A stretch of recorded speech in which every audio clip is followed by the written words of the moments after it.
Yes, that's right. The Survivor Know-It-Alls Thanksgiving Eve. Let's talk turkey, Woo! Stephen Fishbach. Wow, and what a turkey full episode this was. Bountiful episode. Bountiful. So many big strategic things to talk about. I can't wait to talk about it with you tonight. Okay, so a lot going on. Let me just set this all up here quick at the top of the show. Of course, it's the night before Thanksgiving. Stephen Fishbach is on the road visiting family. Stephen, how's that so far? Great. No, neither rain nor travel nor Thanksgiving can stop the know-it-alls. That's right. And so Stephen Fishbach is on the road. We appreciate him keeping us in his plans tonight. And then he Stick to the plans. Yeah. Another engagement coming up here. So we've got 40 minutes of Fishbach here. And so we have a lot to get to quickly. I got a few news items here at the top of the show. Of course, this is a very big night. Of course, we are just 2 weeks away from being together again in Austin, Texas. Very excited about that. December 6th in Austin, Texas. And Stephen, I have a few more names to tell you about that are going to be with us in Austin. This Austin show is shaping up to maybe perhaps the most guests that we've had, at least maybe then like there's sometimes in New York we had a couple people that we didn't even bring them on the stage, but this is turning into a free because we didn't want them on the stage. Yeah. This is going to be pretty incredible. They call this a Texas Roundup, Stephen. Oh well, so I've heard that Joe Dowdle may be there. Well, I don't know. That's the one that I don't think anybody's talked to Joe Dowdle. I think that's the one. I gotta text him. Get your people on that. But I can tell you. So we told you last week about Kim Spradlin was going to be there, and then also Brett LaBelle is coming. He's flying in, and then of course Reynolds is coming. But Reynolds always likes to travel with amigos, Stephen. Whoa, Eddie? Reynolds Topher. No, not Eddie, but some of his Texas amigos. And he apparently is friends with Burton Roberts. No, Burton. I love Burton. Burton was one of the first survivors I ever met. I love Burton on Pearl Island. Yeah. I was rooting for him. And then, Stephen, I know you're already sitting down, but hold on. Hold the phone. I talked to Angie Kant earlier tonight, who's been talking to Reynolds. Yeah. It says Colby Donaldson is coming. No, really? That's what I'm telling you what I'm being told, Stephen. The host of Top Shot? Yes. The Colbster going to be there. And then, of course, one of your all-time favorites is also going to join us. Muffin. No, Muffin. Missy. She's just going to show up. Plus, Brett LaBelle is bringing a surprise guest, and then we might not be done. A surprise guest. Is it Joe Dowdle? Okay. RHAP KIA for the ticket information. Also, check out that VIP package that you get to go to the dinner before the show with Stephen and I, all the survivors that we can get there. Plus, also, we've added 2 drink tickets to that package as well. Premium seating. You get a t-shirt. Those are the VIP tickets as well. That's for robhasawebsite.com/AustinKIA in just 2 weeks from tonight. And then also, Stephen, Black Friday is around the corner. Of course, we always appreciate you guys thinking of us when you have all these Black Friday deals at your fingertips. Of course, that we have the link to Amazon up on robhasawebsite.com.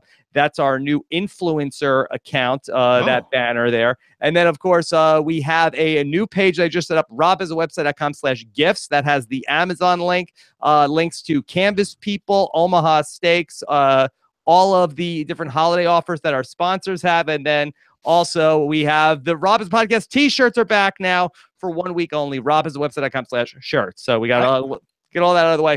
Tyson coming up on the podcast, and then also Sophie Clark this weekend. So a lot of great stuff coming up. Hashtag RHAP for your questions. Stephen, what went on at that tribal council tonight? I don't understand what happened tonight. To me, the tribal council was like the least interesting part of the episode because I thought it was fairly straightforward. Like the alliance went in wanting to vote Cole off, understandably, because he was the biggest threat. In terms of the challenges, as he himself said, he'd only lost one. He narrowly lost that. He narrowly lost today's immunity competition. Completely makes sense to vote Cole off. The alliance went in. Maybe they were thinking Joe, maybe Cole. They ended up going Cole. And I guess Mike tried to do like a play where he was like hoping to bring a lot of votes on himself, kind of went nowhere. And at the end, it was to me, it seemed like a straightforward vote. I actually thought the show did did and has done an amazing job of making these somewhat straightforward votes kind of seem like, up in the air. Like, I didn't know who was going home. Well, I didn't know, who was going to go home out of the three. I kind of thought that Dr. Mike was going to go home. I thought it was going to blow up in Dr. Mike's face too. Yeah, I kind of thought so. And, it's always bad when it blows up in Dr. Mike's face. That's never a good thing. But, Stephen, I was so confused by Dr. Mike's play here tonight because I really have talked about for weeks. I feel like that he's in a great position. And I felt like that he identified, okay, the move here is to vote out your allies. Turn on all your allies, because when it gets down to the 7 plus Dr. Mike, I guarantee you Dr. Mike won't go home in 8th place. When we get had that been the case, I 100% agree. I think that at that point in time, the people in the 7 are not even thinking about Dr. Mike. They're thinking like, how do I position myself better for when we are down to 7? And as a result, everyone is thinking, I'm going to make my move at 8 instead of at 7. And as a result, nobody votes out Dr. Mike. Now, it did seem like there was a potential danger for him next cycle, right? If they vote out Cole this week, maybe someone thinks I'm going to keep Joe around because of his a-hole strategy. He's such an a-hole that I want to keep Joe around. But that's when it would be perfect for Dr. Mike to play the idol. Had Dr. Mike just held on to his idol and played it next week, I feel like he could have been in an amazing position. He was in a fantastic position. And as Lauren said tonight, do you want that shovel to dig your own grave? I don't know what he did. It was like Joe said, hey, I've got this strategy. I'm going to be the biggest a-hole here, so people want to keep me around. And Dr. Mike was like, hold my beer. Yeah. Well, I got this. What's interesting is that, we have seen in the past people kind of be big a-holes to draw votes onto themselves. However, they do it at camp when there's enough time to draw attention to yourself and kind of get the votes on you. Dr. Mike's whole, I'm going to make a big scene at tribal council thing didn't really make sense, because that's not when people decide who they're voting for. Yeah. So Dr. Mike makes a big scene, or it was too funny too when Dr. Mike called his shot to Joe, follow my lead. What was his lead? I don't know. I wasn't even following his analogy of those guys. They're like Britain. I'm like the Statue of Liberty. I'm the Statue of Liberty. Wait, what? I'm so confused. Is it like the Statue of Liberty in Ghostbusters 2 when it came to life and then fought the bad guys? Was that the Statue of Liberty? That was a great moment. That was the best moment in that film. So who's Vigo? The Statue of Liberty play. I think Ben is Vigo in this scenario. Well, no one wants to be Vigo. Nobody wants to be Vigo. Who's the kind of sniveling guy who's like, Vigo? Who's that guy? I don't know. We need Josh Wigler here to tell you what that Janosch. I think Janosch. Yeah, who's Janosch? Yeah, I don't know. Is Lauren Janosch? Ryan has to be Janosch, right? He's probably either that or Vigo's baby, I think. But what's interesting is what a contrast Mike's move at Tribal Council is with Joe's play throughout the day. I was really excited by Joe's strategy, because I don't think we've ever seen that before. And you and I were texting a little bit about this.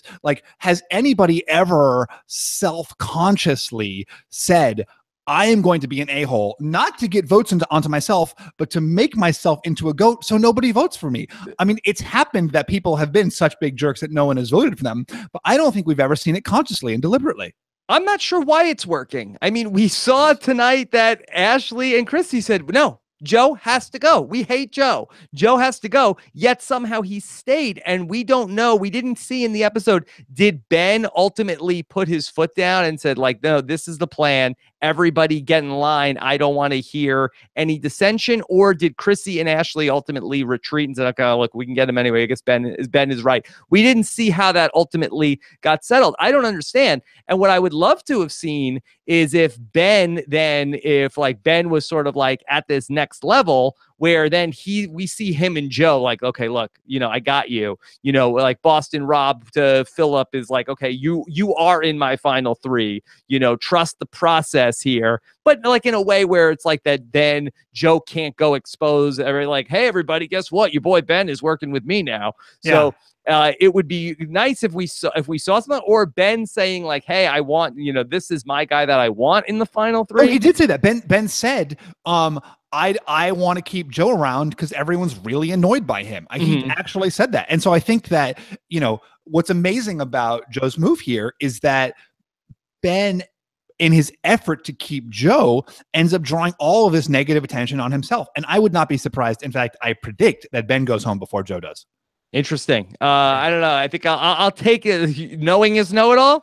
No, not willing to make that wager because Joe is such a big target right now. But I would not be surprised at all if Ben goes home next week and Joe sticks around. Yeah. I want to go back to Dr. Mike because I really feel like that in addition to, I'm not sure I agree with his reasoning, but I really dislike this idea of playing the idol at this point in time. Terrible. First off, I mean, this was final 10.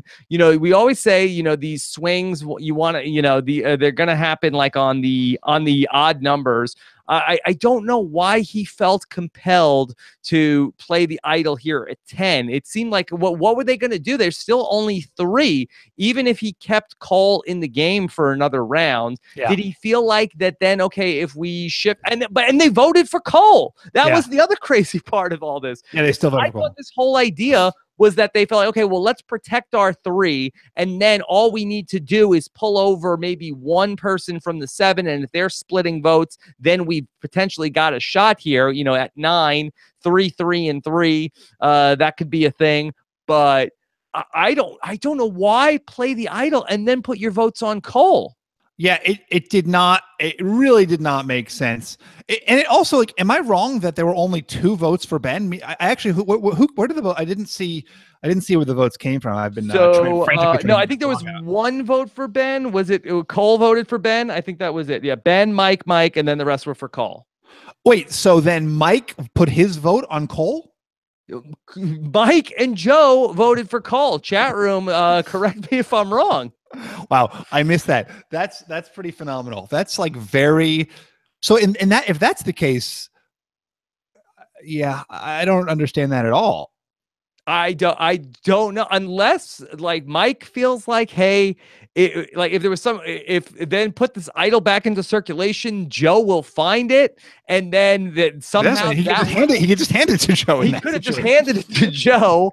I don't know. I don't know why what Mike was doing there to vote for Cole, make everybody mad at him. Be a meat shield for Joe at this point. Yeah, the chat room is saying that that is correct. Dr. Mike did vote for Cole. So I'm so confused about. Oh, that blows my mind even more. Like, I understand the 7. I understand what the larger alliance was doing. But like, then what's because I thought you and I both, I guess, thought Mike was doing this Hail Mary thing where he was going to try to get all the votes on himself, and in that situation, but even in that situation, Cole would be the one going home. Like, it doesn't make any sense, because even if Dr. Mike got all his votes on himself, and with him and Joe voting for Cole is still going home. Wow, that's really, we're going to have to find out. I mean, I guess Dr. Mike is not winning this thing, so we're going to have to find out when he gives an exit interview. Yeah, we'll see. I mean, like, maybe there is some sort of like master plan that will be, disseminated to us either, in future episodes or, in secret scenes or whatever. But maybe Mike was just so afraid that they were splitting the votes on him and felt like, okay, me and Joe, we'll put our votes on Cole. They're either going to split it between Cole and me or Cole and you. Let's both put our votes on Cole and ensure he goes home. And he might have been even super double paranoid. Oh, no, I think it's going to be me tonight.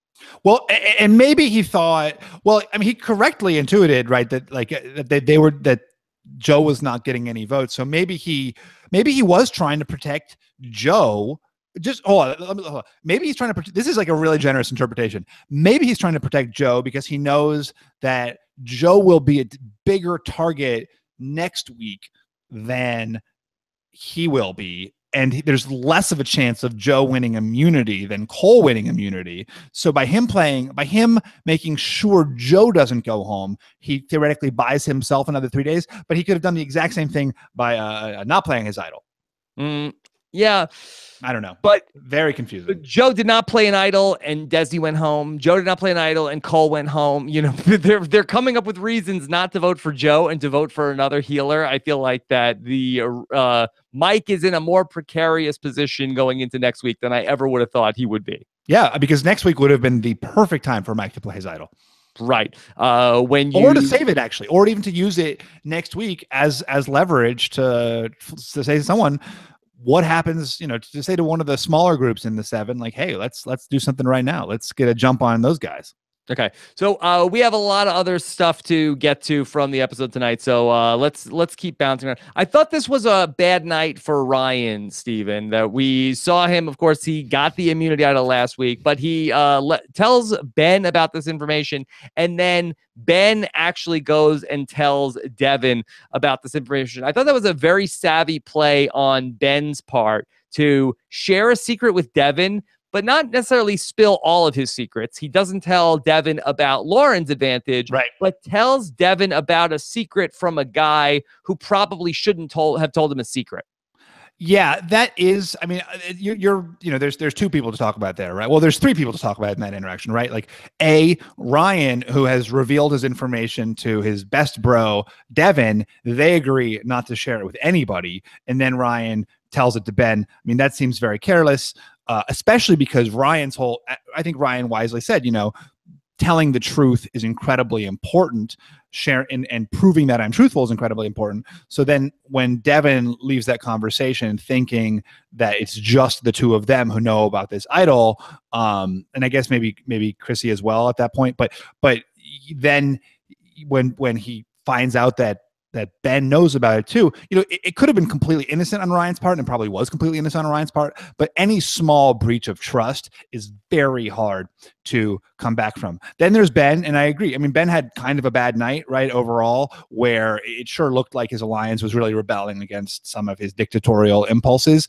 Whether or not those were actually dictatorial, we can talk about. But yeah, good move from Ben to share this information to gain trust with Devin. And I actually thought Devin came out best of all, because everyone is telling him things and he is just sitting there. I think Devin does such an amazing job of prompting the people around him to share information, where he plays up this surfer bro persona. And for a while I was like, this could be fan fiction. So how do you know he plays it up? This is what my blog is about this week. It's unpacking the Devin surfer bro persona, because I think there is enough to show that this is a really deliberate. I mean, obviously that is who sort of he is, right? He is that Keanu type, but he also plays up his Keanu-ness. Like for example, when Ben says to Devin this thing about Ryan, Ben's like, "Whoa, really? Idol?" Like, he knows about the idol. He now knows that Ryan has betrayed him. He's also thinking, like, what does that betrayal mean, as he says in a confessional? And he masks all of that thought with like, whoa, and I think that's really, really smart. So you think at the Survivor reunion show, Jeff Probst's like, all right, Devin, what a character, great guy. And he's like, actually, Jeff, I was playing up this character. I'm nothing love it. I don't even surf. It was amazing. I take the Meisner acting classes, and I've created this character, Surfer Bro. I thought if I went on Survivor, it would be the winning combination. Yeah, it's like the first episode of High Times, right? Where they're like, yeah. I think this is what's great about him, right? Is that is who he is, but he also plays up that persona in order to influence the people around him. And it really reminds me of the way Cochran plays the game, where Cochran is a nerdy, awkward guy, but he plays into that to make people around him, like Philip, feel powerful, feel dominant, feel in charge, and as a result, bring him like more into their confidence. And whether or not Devin is being like calculating about it, or whether it's just who he is, I think Devin uses that surfer bro sort of like, persona in order to build bonds with people and mask all of the thought that's going on in his head. Yeah. I'm joking around. You've obviously, spent some time thinking about this. I think it's a very reasonable theory. I was just going to say that, that he is, when he's like, whoa, it's just that there's so much awkward silence that people are just filling the void and spilling secrets. Yeah. Well, I think that's part of it though, right? Like in that conversation with him and Ryan is like, guess what? And Devin's like, what? And Ryan says something like, we're going to be okay. Do you want to know why? And Devin doesn't like speculate. He doesn't put something out there. He doesn't offer up his own information. He does not like, well, we've got this great deal with Chrissy going on. He's like, Why? You know, he like always he prompts the people around him to offer up their own information. The And, like, monosyllabic. well, but whether or not it's like evil manipulative or just like that's just who he is, like what's the difference on Survivor, right? What's the difference between being self-aware and strategic or just that being who you are? I mean, most people win the game because that's just who they are. They're like nice people, they're thoughtful people, they treat people around them with respect, they ask questions rather than like, you know, acting bossy. I mean, so much of your strategy on Survivor is your character and your personality. So it's to me, it's like splitting hairs to say like that's what Devin is doing, like in a devious way, versus that's just who Devin is. Okay. We'll see how it all plays out. Something else we learned tonight, that Ryan must find the phrase "in my pants" to be the most, either he thinks it's hilarious and he's trolling everybody, or he just cannot complete a sentence without ending it with "in my pants." Do you want to know what's really good news? I have something in my pants. Guess what is in my pants? I mean, he must have said "in my pants" 10 times in this episode tonight. Yeah. So what did you think of, I mean, obviously the result for Ryan was not great, but what did you think of his attempt to use sharing this idol with Devin and then with Ben? Well, it's Fishbach 101. That you got the idol, use it to build alliances, build trust. Unfortunately for him, I think that he probably showed it to somebody. He pushed it too far. I don't think that he was at a level where he was ready to share the idol with Ben. And, you know, these people that go and stay at the reward challenge, you know, people are like, okay, well, I got to make the most of this opportunity where I'm with these people. I think that he ended up being too aggressive here. Yeah. It seemed like there was too much going on. A lot of people, it seemed like this episode, like it seemed like they're kind of trying to position themselves. I mean, I guess that's what we're all doing. You know, all the players are doing at all times. But Ryan really seemed to be aggressively thinking, you know, how do I use this idol? And I thought, you know, one thing he said to Devin, which I thought was interesting, was, I'm trying to make him dependent on me, right? Or I'm not smart. Sure.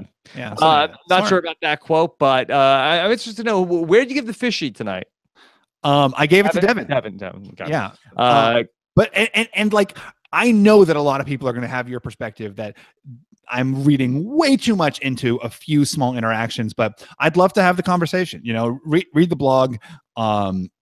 I try to make my case of how this is all sort of his strategy, and I'm curious to hear people's responses. You know what? I don't know if I buy it, but I love the hot take. I feel like it is well reasoned, and I think it's definitely food for thought for the Survivor community in terms of what he is potentially pulling off. And I think it's something, you know, that we might be able to get some clues in terms of exit interviews where it's like, I don't know what Fishbach is talking about. This is some sort of like super genius. Yeah, right. I mean, but in my mind, you know, it almost doesn't matter. Again, like I said, is it like super genius? Like, is he like, you know, the Meisner technique actor, or is this just who he is? Like, it almost doesn't matter. Yeah. Okay. Stephen, what about Chrissy in terms of where she was in all of this, that she wanted to go after Joe at this tribal council? She got outvoted. Did you like the move for her to retreat, or do you think that she should have put together the coalition to try and get out Joe? No, it seems like the move there is to retreat, right? Like, the thing that people are frustrated about with Ben was that he's really pushing his agenda forward over people's objections. By the way, one of my favorite moments in TV was when I've got it written down, when Chrissy says, I've got it written down here because I loved it so much.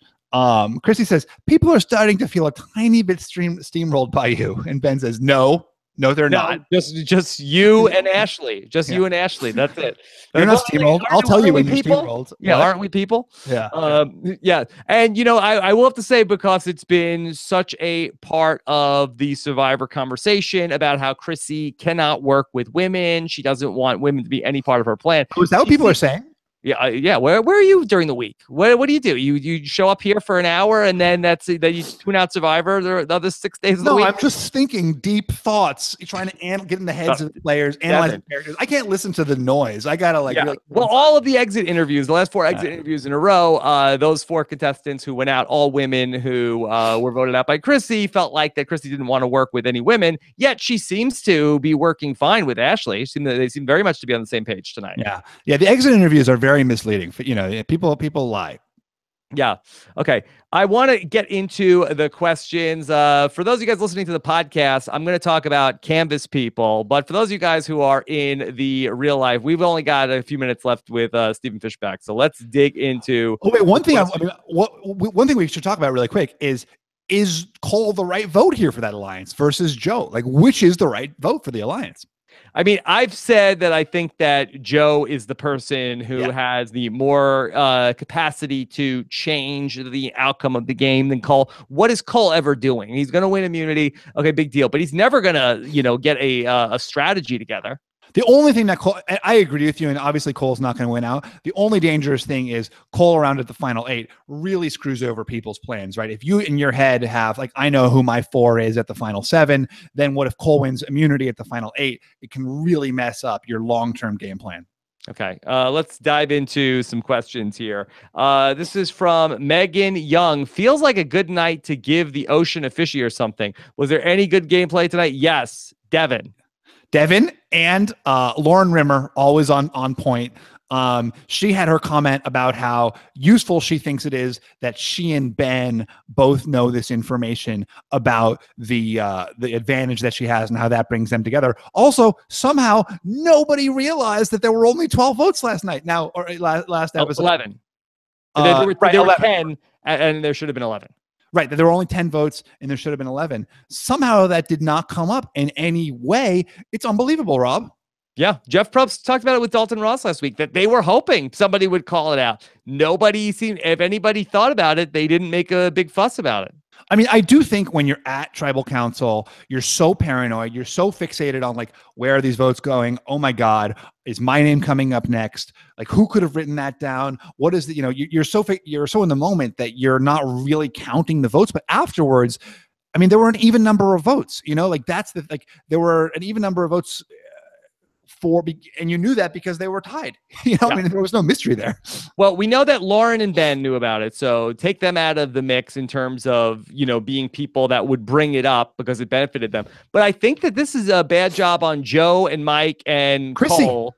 No, well, I mean, but they're in the majority. They're in the 7. They have a good thing. Why do they want to rock the boat and start, getting everybody really paranoid about, hey, who did this? Obviously, it wasn't the minority. Right. The person that they wanted to get out still went home. But if you're Dr. Mike or Joe, that would be a great lever to try to push. Build some paranoia. Hey, I got a question. How come there was only 10 votes last night? Yeah. It seems like one of you guys was up to something. Did somebody play an advantage? What's going on here? Why did they only have 10 votes? Seems weird, doesn't it? Like, it feels like that would have been, if you want to stir the pot, that would have been a good topic to bring up. Yeah, I guess that you're just so malnourished at this point in the game that you're not even thinking about that stuff. And it's like, I know it's shocking to all of us watching at home, but that's my only explanation, is that people are so paranoid in the moment and they're so fixated on other things.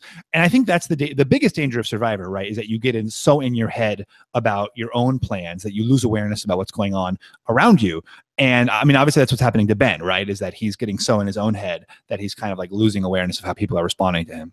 Okay. All right. Stephen, let's take another question. All right. Will Buxton wants to know, did Dr. Mike dig his own grave tonight? Well, can he bounce back from this? Let's talk about that. Well, theoretically, yeah, right. I mean, if he can last another week or 2 weeks, and he still could be in that same great position of leverage, but losing the idol for really no gain, well, yeah, not great. What do you think?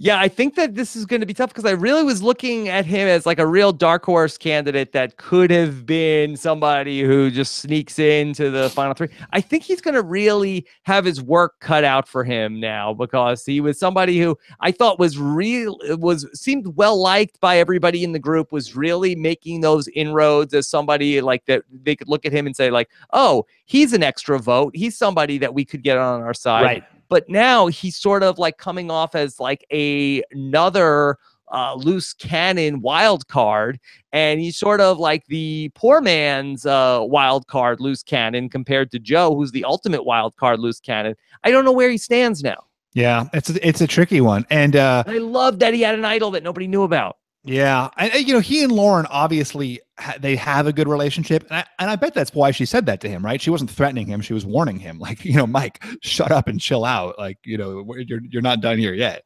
Mm-hmm. Okay. This is a question from Chris, who says, is Devin in a Sarah-esque position? A lot of people want him to be their number one, and no one seems to be comparing notes on that. Steven, I know you're so high on Devin. Do you think that he is playing a Officer Sarah-esque game? Well, I don't think he's doing the whole like flipping back and forth thing that we saw Sarah do. It sure does seem, though, that he is right now. Everyone likes him, right? We saw Ben approach him. We certainly saw Ryan approach him. Last week, we heard Joe say that he really wants to be with Devin. Mm-hmm. Yeah, a lot of love.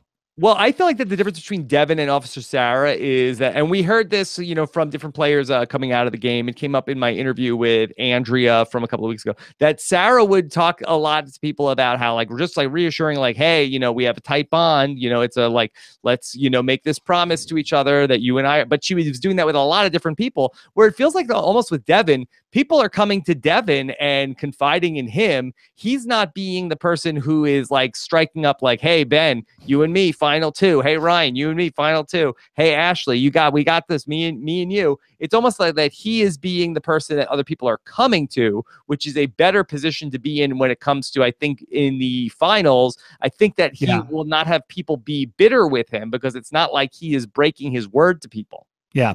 That could go both ways, right? Where people people feel still betrayed by him because they feel like they did have a real special bond. Whereas with someone like Sarah, you can say, well, she was gaming me. She was such a smart player. She really worked me over. Maybe you could see someone also feeling more betrayed by Devin as well. Although I tend to agree with you. I'm just presenting a counter argument. Okay.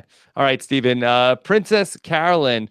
How much did Jeff Probst, how much Josh Wigler pay Jeff Probst to say wiggle room? He says it a lot now. It's like, it's at the point where it could be a puzzle at this point. I bet there will be a wiggle room puzzle. I mean, the games of foot challenge became, was just based on a Tarzan quote, not, Tarzan, the player, not the character from the comics. Or the novels.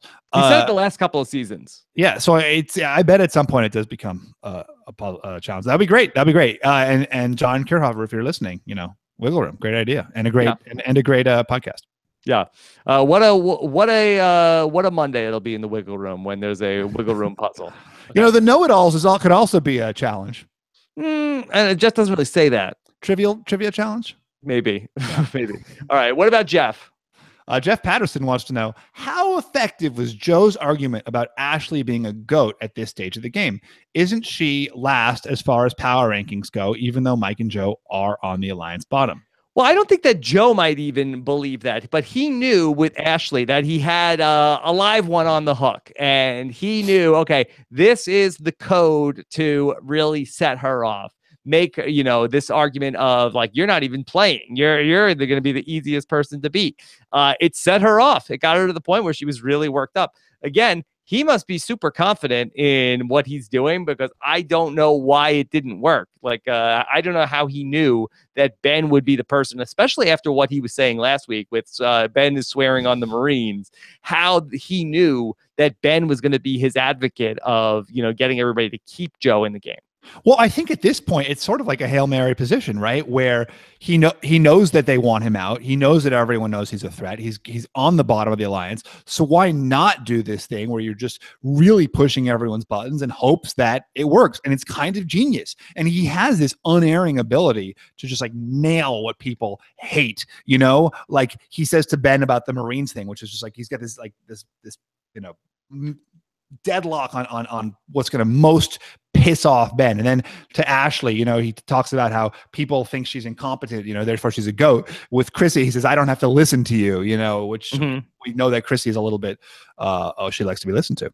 So he really seems to have his, this way of just nailing how to most infuriate the people around him. The gift. It is a gift. And I think that, you know, why not for him, right? It's like not like he's going to win his way into being everyone's best friend. So I think for him to like choose this completely unique strategy, I really think it's so fun to watch, this idea that, you know, because it does take that sort of like meta game of Survivor to a different level. And, you know, yeah.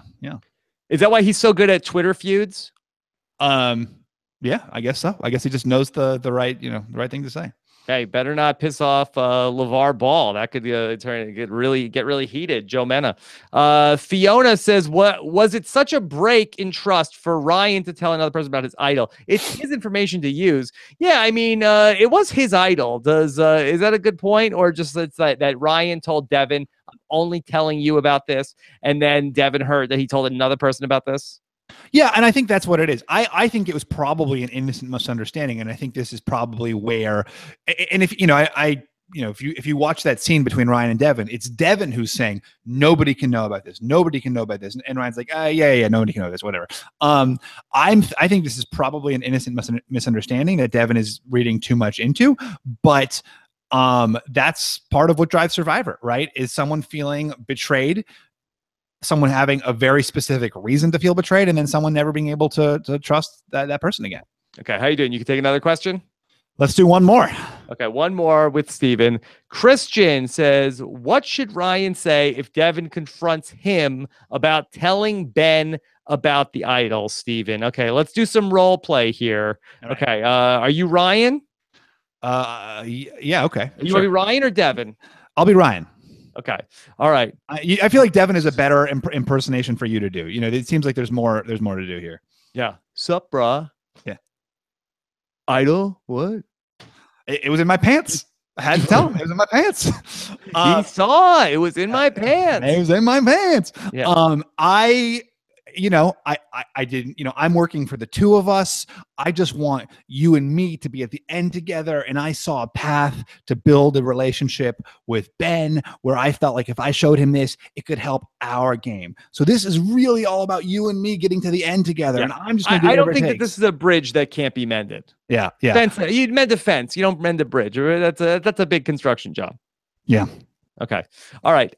Check out Stephen Fishbach's blog every week at Stephen Fishbach, his wonderful people.com blog, where you could read all about his Devin theories. Of course, we've got a lot more coming up. Exit interview this week, just heads up, because of the Thanksgiving holiday, is going to be on Monday this week. Wow. And of course, next Wednesday night will be a 2-hour Survivor episode. So the Know-It-Alls will be coming to you at 10:15 p.m. Eastern time. So look for us after a 2-hour episode. And then, of course, 2 weeks from tonight is our show in Austin. For ticket information, go to robhasawebsite.com/Austin, KIA. Tyson coming up. That podcast I'm going to record with him on Friday, and then over the weekend I'm going to talk with Sophie Clark. You can get voicemails in for either show. I think that I'm going to treat both shows a little bit more like a recap. I don't know how many voicemails we'll get over the holiday weekend, so we'll definitely catch up with both of those winners, and then also any voicemails that you guys have, send them in to the show as well. Stephen Fishbach, any other thoughts before you got to run? #Menagame. #Menagame. And then, of course, everything you need to know for holiday shopping, go to robhasawebsite.com/gifts. Canvas People, Amazon, Omaha Steaks, the shirts. It's all on that page. robhasawebsite.com/gifts. Take care, everybody. Have a good one. Bye. Bye.